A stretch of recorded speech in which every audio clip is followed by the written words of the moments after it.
Thanks, Todd. Thanks, Todd. So I usually do these with a big whiteboard in free form. It's because I like the organic nature of how the discussion goes. I threw together kind of a PowerPoint format to take people through, but don't be afraid to ask questions along the way. And I'll kind of take us through. And a little bit about me. I was basically a month into the IR team at EMC. It was technically as EMC, RSA is under the purview of EMC, before the breach, and was voluntold to be the incident handler at the time. We had something else going on and kind of limited resources, so I was elected to handle something that at the time seemed minor. They didn't know what it was, and then it turned out to be like RSA's biggest thing ever. Right now, my job title is Security Sciences Lead. This is kind of like a tactical research, basically the old man on the team that helps analyze data and review content and help devise new defenses. Been doing it for a long time, and that's boring. So kind of set the Wayback Machine to 2011. This is basically a high-level timeline. The attack roughly started at, I want to say midnight GMT, with an initial spear phishing email to one of our sales guys. Well, I went to 5 guys total. And the guy who opened it was a PS guy, I believe, in Australia. From there, it's the usual credential grab, enumeration and pivoting, switching to VPN, enumerating the seed warehouse, and exfiltration. The attack total probably lasted, I don't know, 10, 12 days, a couple weeks. So we'll start in with the Beachhead.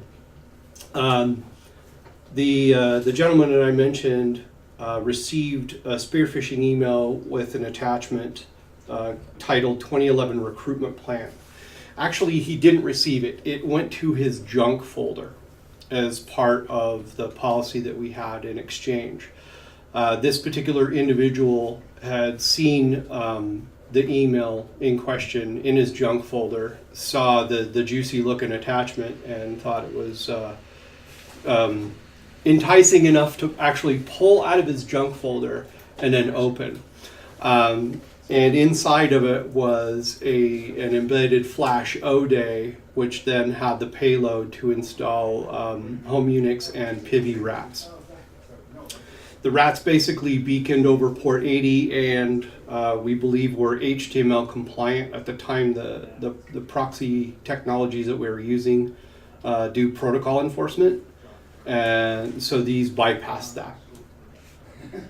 So at the end of each of the slides, kind of in bold, I have more or less the lessons learned here, that we didn't have decent threat intel at the time for the domains that the home Unix and Pivi rats beaconed back to. That when we learned about it, they were already known by several other organizations and were probably a year and a half old at that point. Threat intel as an industry was relatively new and didn't have the hype that it does now or did a year ago. And we weren't employing full-blown attachment defense either.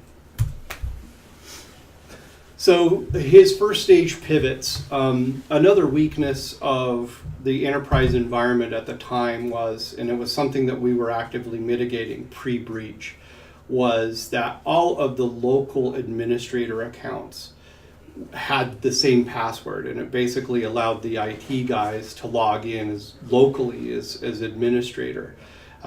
We definitely saw the weaknesses in that, and there was an active project to convert a lot of those guys to one-off passwords for each machine, ones that were unique to each machine for local administrator. And then your IT help desk guys would log into a database and pull that password, which would then rotate as soon as they logged into it, but we weren't finished with that project at that point.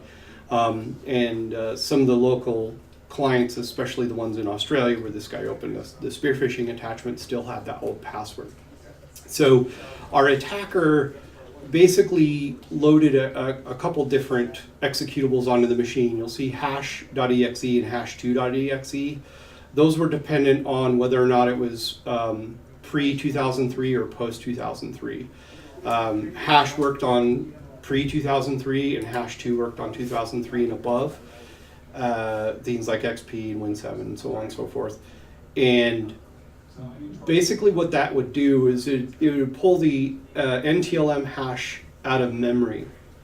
There was a weakness that still exists to this day, that even if you disable NTLM authentication, it won't store it on disk and it won't transfer it over the network. But if you authenticate and your password is 14 characters or less, an NTLM hash will be calculated and stored in memory. And that exists until the machine reboots. So even if you shut it off all the way, it'll still be dangling in there if it's available. So with local administrator, he was able to get that. One of the machines that he had his RAD on, he was able to get local administrator. And then from there, was able to pivot to neighboring machines because all of their local administrators all had the same password. And so he wasn't, at this point, he wasn't even on the domain. He was just using the local administrator accounts to bounce between machines using the same password. But then he'd do things like, run net group commands to say, okay, who are my domain admins? He would run this command directory /o-d. Does anybody know offhand what that does? Isn't it basically the same as ls-ltr or ll-r? Not sure. So what that does is it lists the directory contents sorted by date newest first. Yeah. Yep. That's exactly what ls means. Yep. Well, -r does. Yep. So he would do that in the users directory to find out the most recent users that had logged on and see which passwords he could get. So then next you kind of see the sequence of events, this copy, batch file, runtime at. You've probably seen that, typical hacker methodology right there. That's more or less a lateral movement. He's loading his batch file with running a local version of hash.exe. It'll dump the results to a.txt, and then he goes and he pulls, the results of a.txt from the file share that he just mapped using, whatever user he happened to map or the local administrator, and then deletes his batch file from the remote machine. And he keeps doing this until he lands on a machine where a domain administrator had logged on and the machine hadn't been rebooted yet. Therefore, the NTLM hash being in memory, if the administrator's password was 14 characters or less. And we had a few that did have passwords that were less than 15 characters, and it did work. This attacker did not pass the hash during the attack, which we're kind of like scratching our heads going, why not? He basically took the NTLM hashes, as far as we could tell, pulled them back, and cracked them as fast as he can. From what we could tell, when he grabbed text files between the time that he grabbed it and the time that he actually used it, the password would range between 9 and 90 minutes. So he's cracking them in minutes and hours, not days.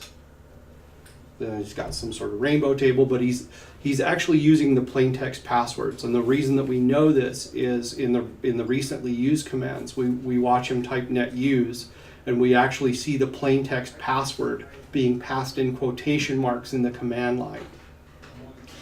And you don't get that with pass the hash. Question in the back. At the time, did you see indications that this was like machine-oriented, or was someone sitting at a terminal doing this? We believe it was someone sitting at the terminal. We actually believe it was kind of the B team because we saw command mistakes. We saw misspellings and Or errors. if it had been programmatically done, those probably wouldn't have been. Correct. Yeah. So we'll move now to kind of the second stage pivots. So our attacker's kind of bouncing through local hosts in the local network in Australia, landing on machines, and then landing on a machine that has an administrative credential. Eventually landing on a machine where an Exchange admin had logged on.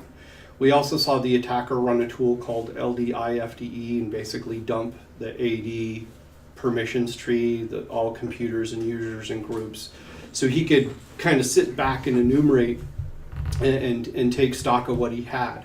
And that leads me to the discussion of what I call cred pile. In this case, it's a CAS server. CAS server is part of a Microsoft Exchange environment for email, and it's what clients all connect to. Our research at the time had told us that they have what's called a delegate impersonation token, or basically it logs into Exchange on behalf of you. And so the attacker then was able to use this Exchange admin credential to log directly into the CAS server, copied his hash2.exe over to the CAS server and ran it, and got over 350 credentials from that CAS server. Just basically a whole bunch of users at one time. And then we kind of see the attacker pause because he's just like going, like, what do I have here? Has to kind of sit back and look. And one of the users in the CAS server that he had popped was our RSA ACE admin for two-factor authentication. May he rest in peace. Unfortunately, that 38-year-old gentleman passed away a week and a half ago. Too young. So lesson kind of learned here is know the impact of NTLM legacy. Be aware of things like CAS servers and that the impersonation tokens. Sometimes applications like SharePoint servers will do the same thing. So be aware and treat them like high value targets. They are basically piles of credentials waiting to get popped and have these types of things run. So second stage pivot continue. Part two of the story here for two-factor, which was an interesting weakness of the time at ACE. Now there's been updates to ACE. I'll caveat that. But we have evidence here that the attacker had basically set up an Ocean's 11 vault. He kind of knew the environment that he was attacking and had either acquired the software or set up the infrastructure to model what he was attacking because he had intimate knowledge of ACE. And this was evidenced in the fact that he didn't spin up your typical ACE client to administrate it, because even if you're an ACE administrator and you use the client, it still asks you to two-factor in using your token. Little known is if you actually remote into the ACE server as if you're at the console and launch the client on the server itself, you don't have to two-factor in. You're already in control. It assumes that if you're sitting at the server or on the console, that you've got all the permission you need and you're right there. And because he got that AD credential of our ACE admin in the previous pivot from the CAS server, he just RDP'd into the ACE server, spun up the client, and now, without having to have a token code, was able to do what he needed to do in ACE. So that has been since fixed. Now, if you launch the client on the server itself, you still have to two-factor off. So, what's the reason that the attacker pivoted to ACE in the first place? A lot of nation-state, and we believe this is a nation-state threat actor, one of their main goals is to actually use your own remote access technology against you. They want to do that as fast as possible.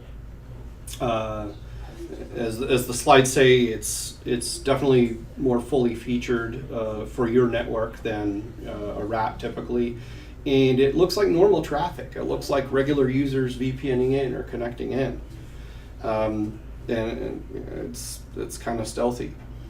So The attacker had, once he got onto the ACE server, basically combed through ACE, and using that intimate knowledge, had identified the accounts that were set up statically. They have different looking serial numbers, I believe. I don't remember the distinctions in the format, but he was able to eyeball accounts that had static passwords associated with them. What that means is normally users in a two-factor authentication solution have to use two factors. They have to have their PIN and they have to have their little token code that changes numbers every minute.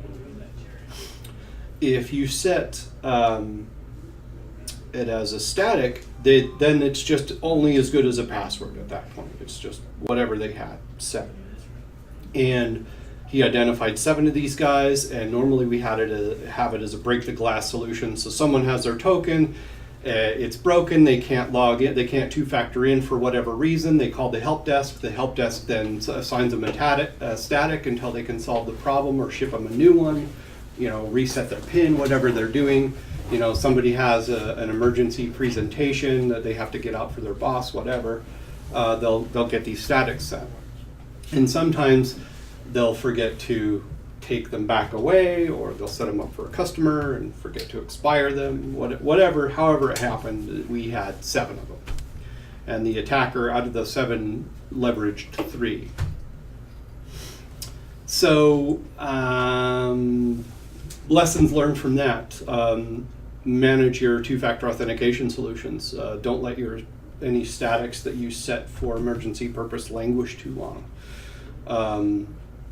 Look at behavioral things like did the calling IP address of the static account change? I'll talk about what we call ground speed for a minute. I have a quick question. Yeah. So on this, where they're coming through the ACE config for those static accounts, is there an indicator to the amount of time that it took them to go from looking at it to using one of the static credentials? Is that what led you guys to believe, there's intimate knowledge of this particular setup, so they know I need to go look for this, and that gives us... So we didn't get the sense of exactly how long they spent on the ACE server, other than they basically hoarded through it, just grabbed the configs and pulled it. But it was hours between the time that they did that and the time that they leveraged the accounts. Still a small window. So I think I get to that in my next slide, actually. Oh, excuse me. Yes.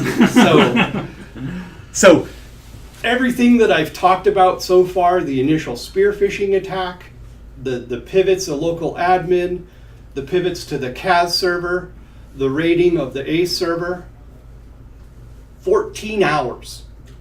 Damn. They did all of that in 14 hours.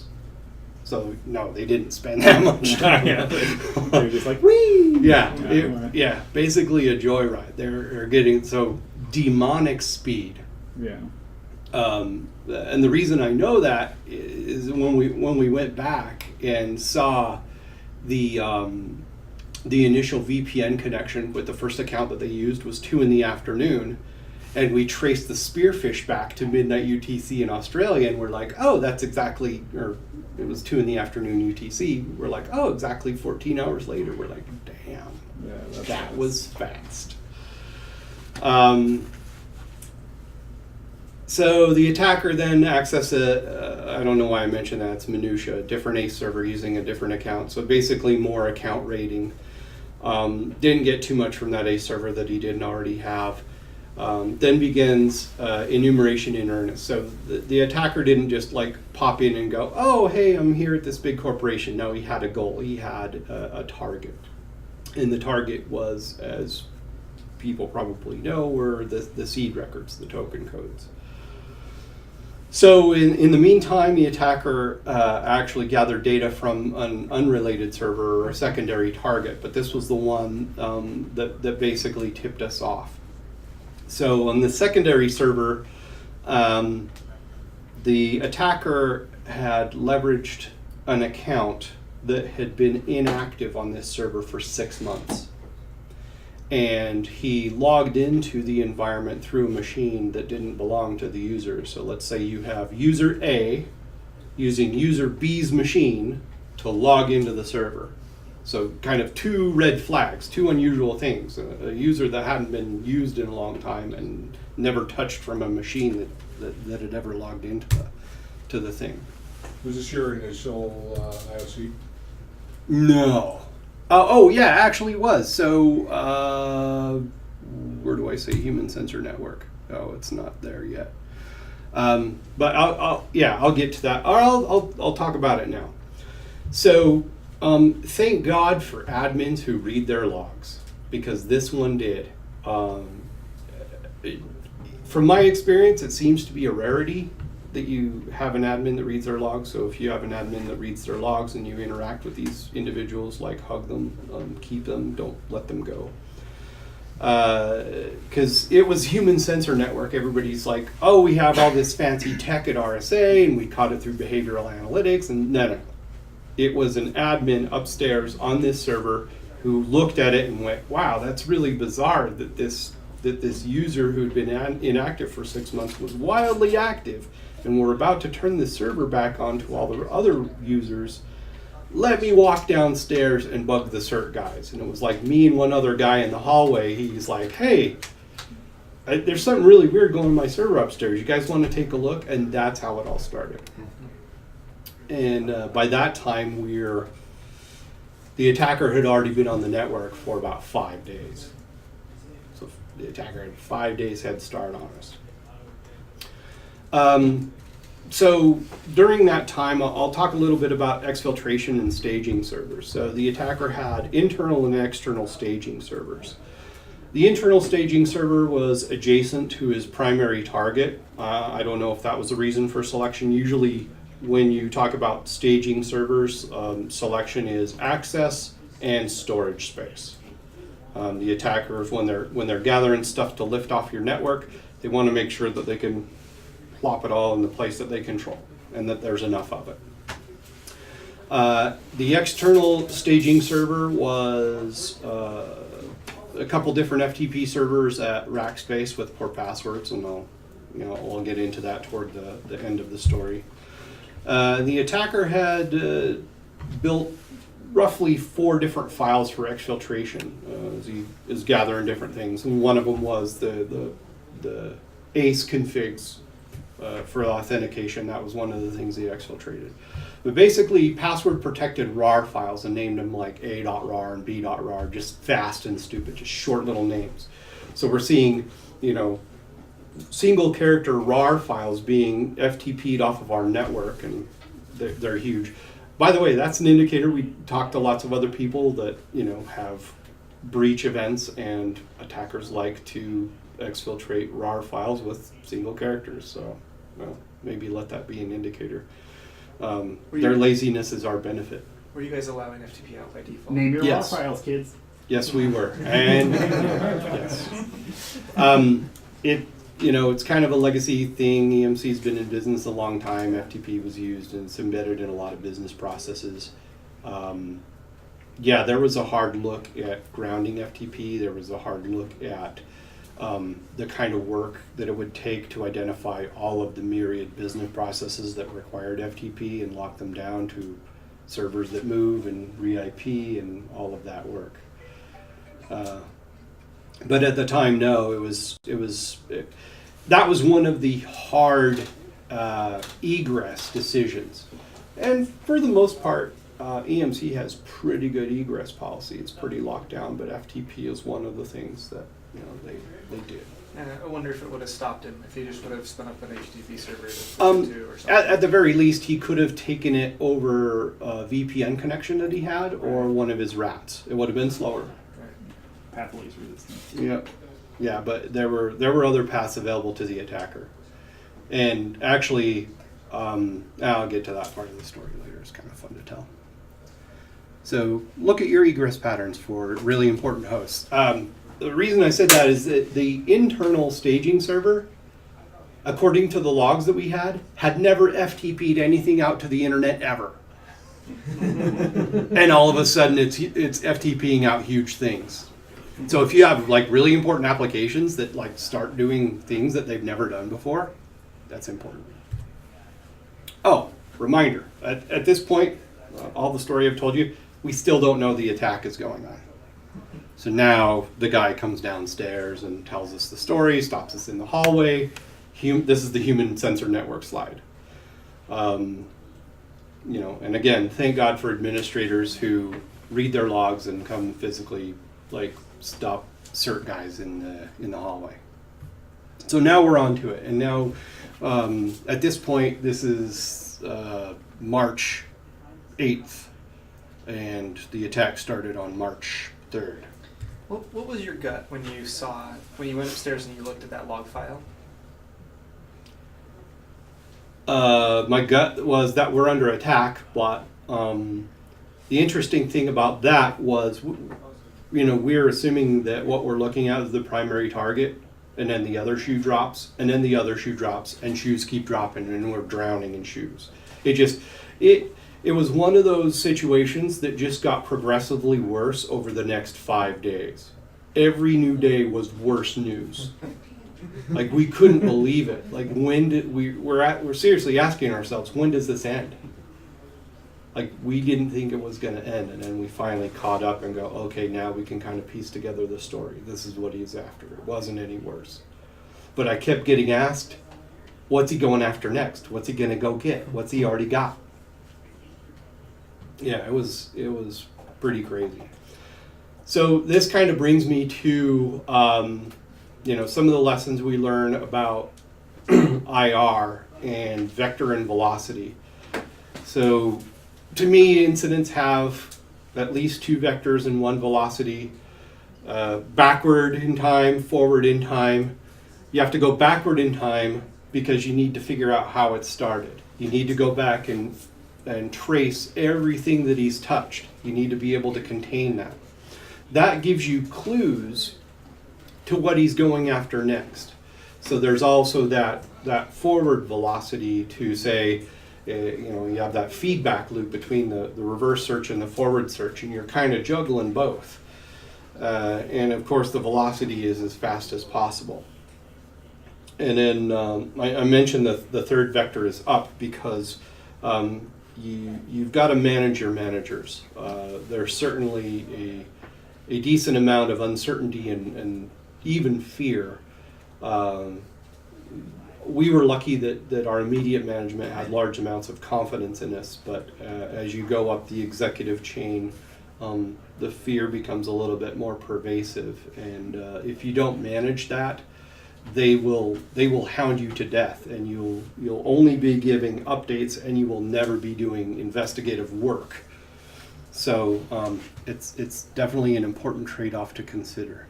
How much time are you guys spending a day on this at that point? What's it like to sleep at the office? Yeah. I mean, that's what he's asking. I don't know, because I didn't sleep. There you go. I had a slide in here that I pulled out talking about the personal effect that this had on me. I can tell you for that 14-day period, I worked 18 hours a day, and for the first week I had to give phone updates every 4 hours, Yeah. day or night. This was on a 24-hour cycle. After I was about ready to break, I convinced them that every 6 hours was adequate. And they accepted that until I finally collapsed at the end of 2 weeks. Just about quit. Yes, I needed therapy and I needed all sorts of stuff, and we were saved by frozen burritos and Whoppers. Just a few more muffins at least. Yeah. The Whopper? Yeah, the Whopper. The free food reigned, and so there's that. The Coup de Grace, yes, the one I described to you earlier. Kind of the whole goal, obviously, that the attacker had enumerated was going after the seed records. This was a supply chain attack. This was an advanced nation-state actor coming after RSA for information that would allow them to get into other places that used tokens.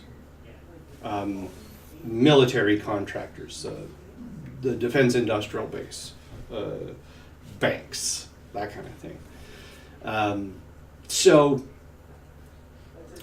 the enemy is the best teacher. I always look at our breaches or incidents with an open mind, and I hate to say this, with a little bit of admiration, because the attacker is quite clever. So the way that particular environment was set up at the time was that there was an application server in the core, and there was an isolated seed warehouse database environment, and only one host in the core was allowed through to talk to the database. And the way that application functioned was that database, or that application server, was only allowed to ask for seed records from the database every 15 minutes. But that was a restriction that was placed in application code logic itself. So as the attacker is enumerating the hosts and sees the firewall and sees that this particular host can make a connection in, needs to exfiltrate, as much data as he can very quickly.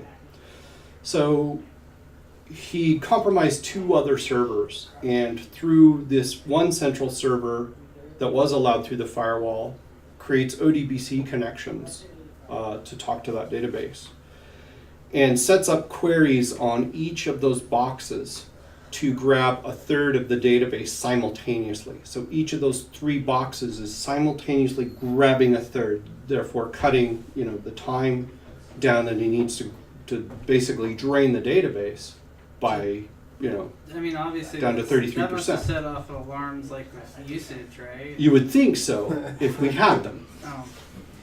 So I go back and I look at the firewall logs, right? And I'm looking at them up until the attack, and I see, the single IP address to the single destination, 15 minutes, 15 minutes, 15 minutes. And then when the query starts, I see this IP address hitting it thousands of times for 9 hours. 9 hours this thing lasted. And we're back at spearfishing. Like, oh, who did he send this to? We're catching up. But while we're catching up and think, we're being clever, we're tracking down the bad guy. Bad guy's like, I wonder when my thing's gonna finish. Yeah, it was bad.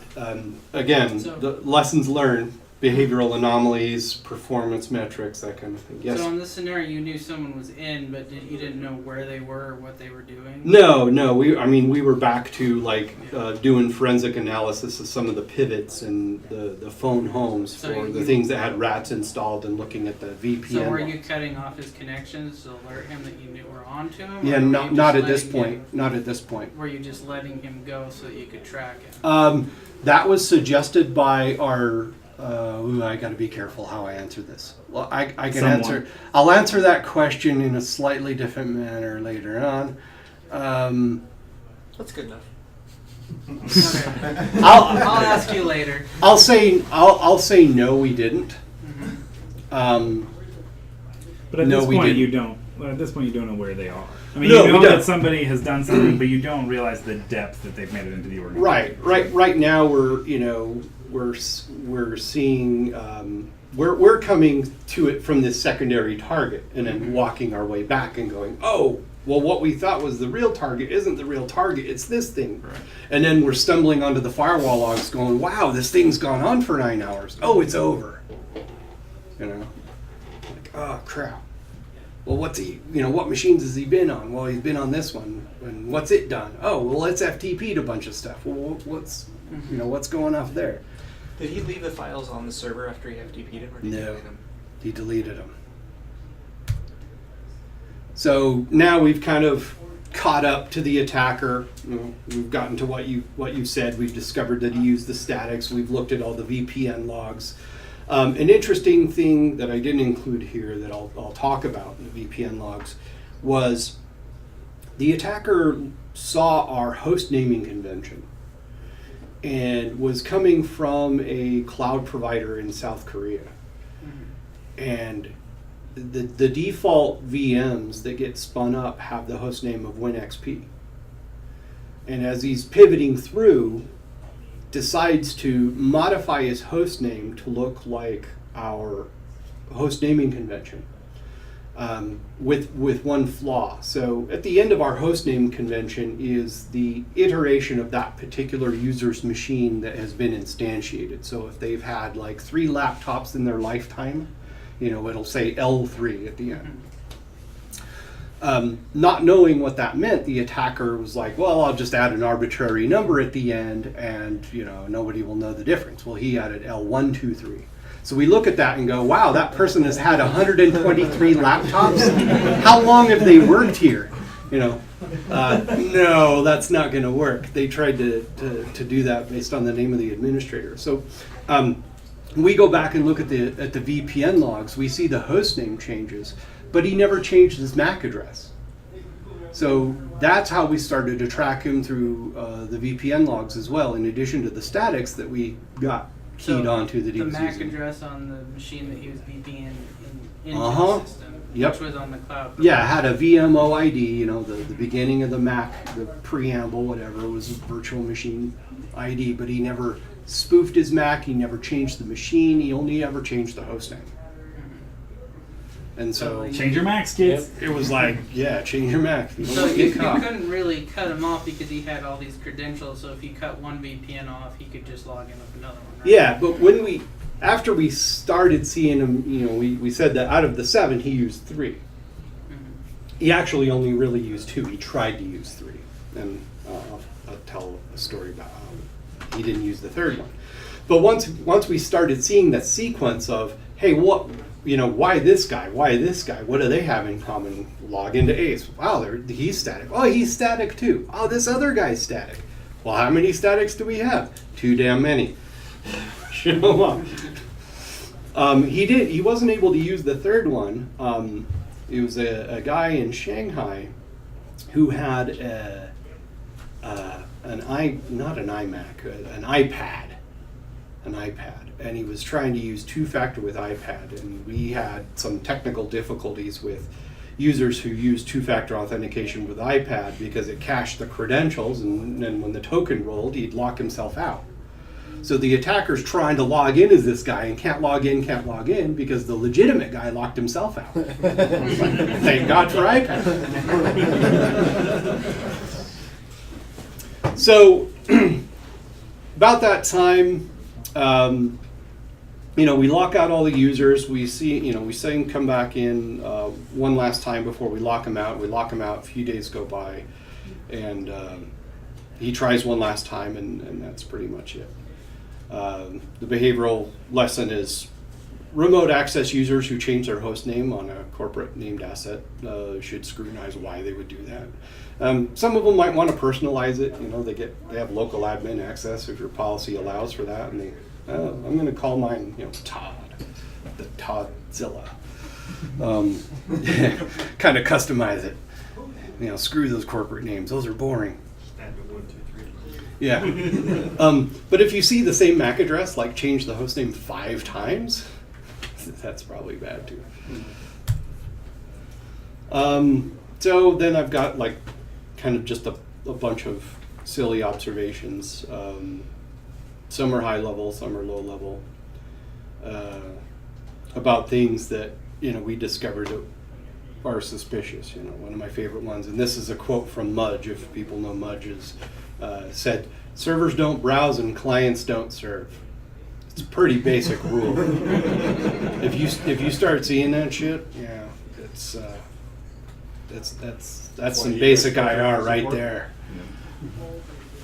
Yeah, host name changes for the same MAC is suspicious, especially if it happens a bunch of time. I said ground speed is a thing. We've tried to do machine learning on ground speed and have kind of failed it. Let me go a little bit more detailed into what ground speed is for those that might not know. So if you do GeoIP and you see a user using a particular IP and that IP belongs to a geography, and that's kind of the geography that they use all the time when they remote in, and then all of a sudden are using an IP address from somewhere that would be physically impossible to travel at that speed unless you have a red cape and boots. We set ground speed as exceeding 500 miles an hour. So if you weren't able to like quickly get through security, get on a plane, get off, and then quickly log on to the internet from wherever your destination is, 500 miles an hour or less, then we would trigger an alert. In this case, it did kind of hold true because the first guy that had the static that was used was in North Carolina. And then like 7 hours later, we see like this login from South Korea. We're like, so it can be a thing, but it has to be refined. I don't know how I'm doing on time. The workstation to workstation logins are a little suspicious unless that happens normally in your environment. That's a difficult thing to visualize. We are trying to pull event logs into a central location. That's something that you would probably have to do unless you had like an endpoint solution that did something like that for you. To look at those pivots, like the pivots we saw with the net use and the local administrator accounts or the other accounts. Of course, don't have the same local administrator password everywhere. That's not good. Second from the bottom, user land host logging into HVAs that don't normally see traffic. HVA is high value asset. So the important servers, like our secondary target, where we saw that user that had been inactive for 6 months using a machine that he'd never talked to before, that never talked to the server. Red flags. Yeah, that's pretty much it. The Seinfeld rule. If any of you had ever seen that Seinfeld episode where George Costanza is eating a donut from the trash, that anything adjacent to refuse is refuse. Same goes for suspicious acting machines. Anything that a machine that's been acting suspiciously that's been connected to by the attacker, by definition, should be suspicious. We found a couple of additional hosts that we wouldn't have normally found through other means, other than the attacker had decided just to remote to them. That was useful. Again, first time FTP for high value assets outbound to the internet, if it's ever the first time that they've talked to the internet in a particular way that they've never done so before without a change request. If you have an IT department that has formal change requests for those types of things, those are suspicious things to look at. And things that saved our butt. So developing a timeline was extraordinarily helpful. I used a Visio template for timeline, and we just drug events onto that timeline as we went. There's a lot of different tools out there like log to timeline that will automatically develop them for you based on logs. But this was kind of pulled from disparate log sources and people telling us stuff. And so from that high level administrative, I've got to manage the incident thing, you kind of need one of those timelines too. I only had the timeline to track the attack. I didn't necessarily develop a timeline for the actions that we took as a result. I would have liked to have had that in hindsight. It would have been useful. But because we're resource constrained, if you have to choose between the two, track the attack. That's going to be important. We also developed something that we call the spreadsheet of doom, or the SOD.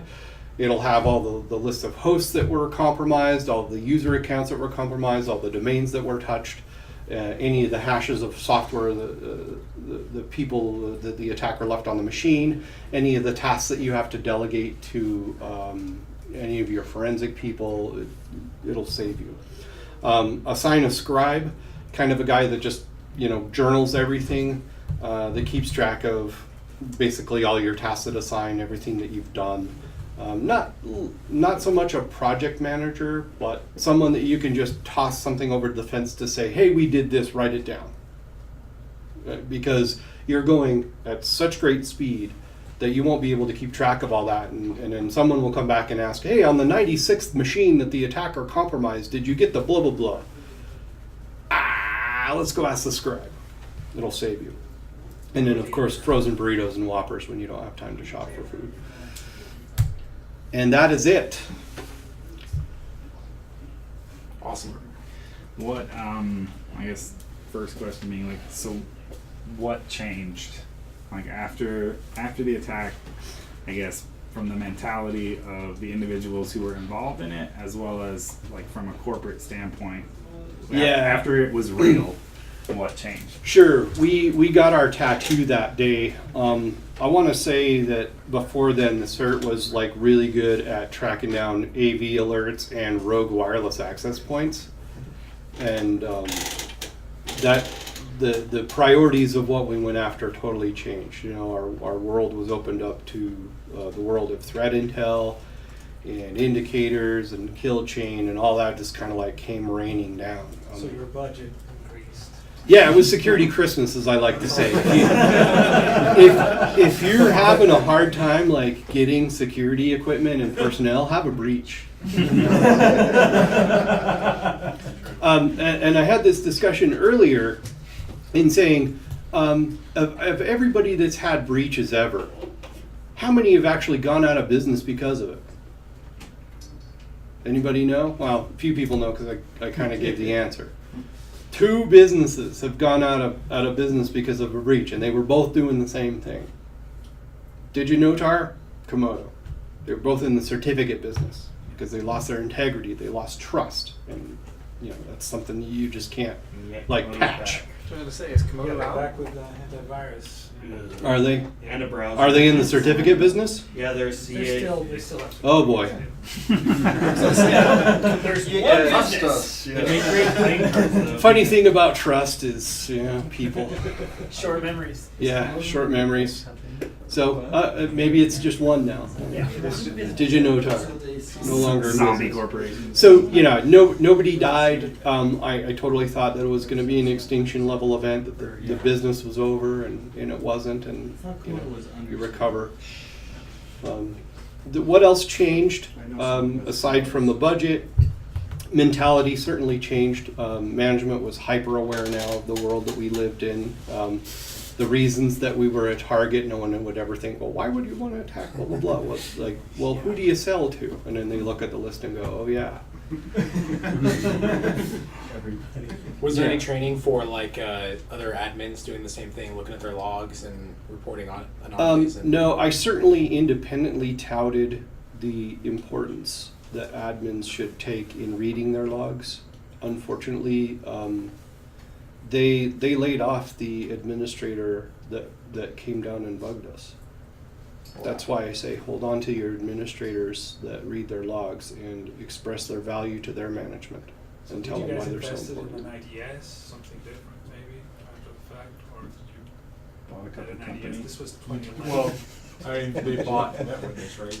As part of this. So it wasn't as a result of the breach that was so that those talks were already in play. It was just nice and quinky dink that they were like ready to pull the trigger right after it happened. And we had NetWitness in play and we were using it. That's one thing I do absolutely respect, having gone through the CERC, is that I can elaborate on that a little bit more when. well, you eat your own dog food. I mean, it's the EMC CERC is using almost every EMC product that is out there in a real way. But to be fair or more clear, the products that the EMC CERC uses have often led to acquisitions of those companies who made those products. Yeah. Like the story is the same for NetWitness as it is for ECAT, where it was like the CERC was already using it. It became an ECAT was acquisition. totally us. Yeah. We were just like, we're using this thing, and then we're like, hey, Art, you want to get into the endpoint game? Yeah. Like, okay. So with what you had at the time, if that admin hadn't been reading those logs, how long would it have taken you to realize what was going on? I am of the firm opinion that if that admin hadn't been reading his logs and come down to bug us, that we would not have discovered it ourselves.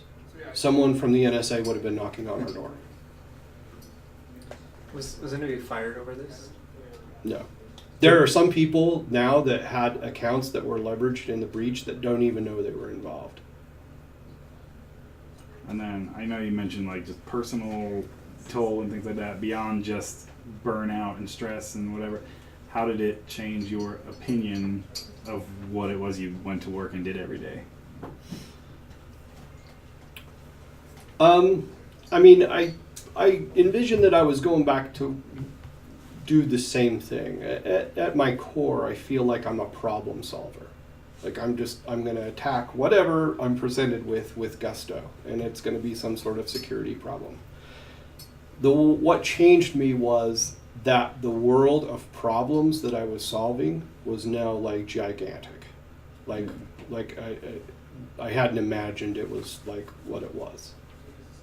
And our role in that superseded the company that I worked for. Like the work that I was doing, I could contribute to and share with other companies, and we could have greater defense as a result. It was that collaborative opening.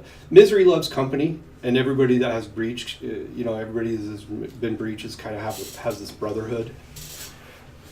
And it was good to meet some new brothers. Cool. It's Cool. Well, thanks for coming in. Thanks for answering our questions, and I don't know, it was enlightening. Thank you. Cool.